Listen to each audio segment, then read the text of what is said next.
সরকার পতনের পর একের পর এক পরিবর্তন হতে থাকে শেখ পরিবারের সদস্যদের নামে গড়ে তোলা বিশ্ববিদ্যালয়সহ দেশের অর্ধশতাধিক স্থাপনার নাম।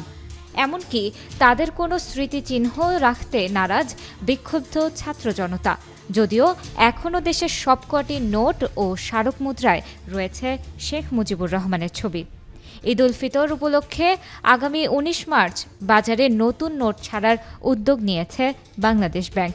৫, ২০ ও ৫০ টাকার এসব নতুন নোটেও থাকছে শেখ মুজিবুর রহমানের ছবি।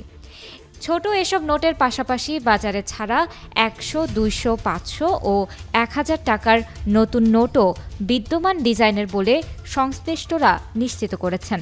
পুরনো ডিজাইনের নতুন নোট বাজারে ছাড়া নিয়ে কেন্দ্রীয় ব্যাংক কর্মকর্তাদের মধ্যেও ক্ষোভের সৃষ্টি হয়েছে। এ বিষয়ে বাংলাদেশ ব্যাংকের একাধিক কর্মকর্তা জানিয়েছেন, মুদ্রা বা নোট হল দেশের মানুষের সার্বক্ষণিক সঙ্গী। প্রতি মুহূর্তে বাজারে কোটি কোটি নোট হাতবদল হচ্ছে।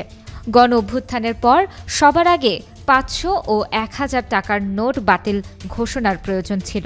এর মাধ্যমে আওয়ামী লীগ নেতাসহ সরকারের দুর্নীতিবাজ কর্মকর্তাদের কাছে থাকা হাজার হাজার কোটি টাকার নোট কাগজে রূপান্তর হতো।